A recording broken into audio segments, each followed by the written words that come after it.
almost an outer worldly quality to this one. No dialogue was needed because when that movement in the storytelling really came to life, it was so vibrant and nuanced, deeply playful, and I loved that almost 80s kind of type love story score bouncing throughout. Um, just extremely inventive. Every frame, every movement felt so deliberate, yet unbound at the same time, which I think is a lovely dance, and a really clear artistic vision among all members working on the piece. The stepping through water sequence sonically made my heart sing.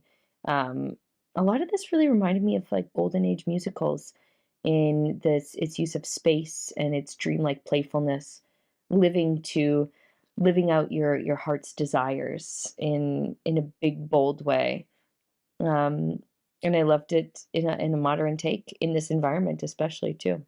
It was an interesting flashback film as we get to see a couple of friends reunite after many years and then have flashbacks of their early relationship. I love the direction of this piece. It was an excellent blend of naturalism and then stylized dance. The wardrobe pieces in the flashback scenes were excellent. Each piece was well chosen. I love the clever choreography, especially down the hallway. The writing of the film was awesome in that the two were able to remember their good times and bad from a dusty old letter, a reconstruction of what happened. In this piece, the sound design is so interesting because you hear every sound very amplified, but no dialogue. And it makes you focus on the doings, it makes you focus on the props, it makes you focus on those things in the scene as opposed to what's being said, but you can still capture the feeling of the relationships between the people in the scenes, even though nothing is communicated, because so much is communicated without words. For example, there's so much communicated in the scene where there's four people dancing and you have the man with his hand around her waist and she's so uncomfortable by his touch, and there's so much communicated in his gaze at her and in all the things being not said. It was almost more clear without all the dialogue uh muddying it up, because sometimes we focus more on what's being said than what people are actually doing and looking at and feeling in the scene. Um, so I found that very, very clear. And I got the sense that the two that we saw in the beginning are the same two that we see throughout. It's almost as they're revisiting their memories. The final scene to me evoked this feeling of a school dance. And I liked how the past and present is connected in this piece, visiting, going back to visit the same spaces or the same school that they went to as kids, bringing back all these memories and just even connecting things like the girl sighing in the past to the girl sighing in the present really made this whole piece very interconnected in structure. I also thought it was interesting how in some scenes they were dancing to sound effects instead of music, which is something I haven't really seen. And I thought they did a really great job of that. The interpretive dancing was really cool. And I also loved the flashes between um, present day and the past and how we see parallels with that as well. Especially in the end, they definitely take advantage of that with the dancing scene and seeing them in real present day dancing like they did as kids. I thought that was a really great ending to this film as well. I love the idea of the reconstruction of love letters through dance. It was beautiful. You could feel the story. You could feel the love. You could feel the emotions. The roller coaster that was a turmoil going up and down. It was absolutely gorgeous.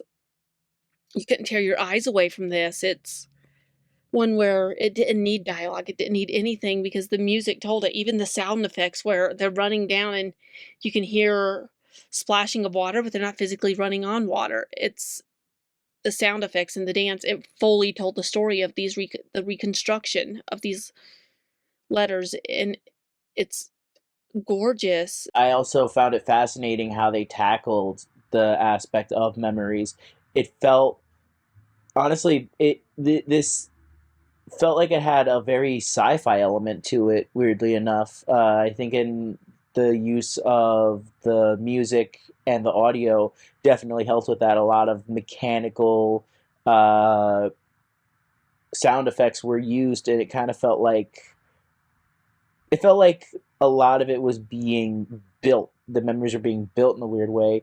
A lot of the dancers in the background moved very robotically, and it also felt like the actions of R2 kind of affected the world around them. Uh, it was all very fascinating, and it also, I think this short does a really good job of conveying tone and emotion very well. You felt that sense of fun, rebellious whimsy. You felt that sense of like curiosity and wanting to explore, but then you also felt that sense of danger and that kind of not corruption, but just like that loss of innocence and impurity, especially when they were dancing with the older couple, where even though they went back to dance, the dance wasn't the same anymore, because even though nothing had changed, now you felt this sense of danger, even though it was supposed to be a fun moment. And I feel like it did a really good job of conveying all of those very nuanced feelings.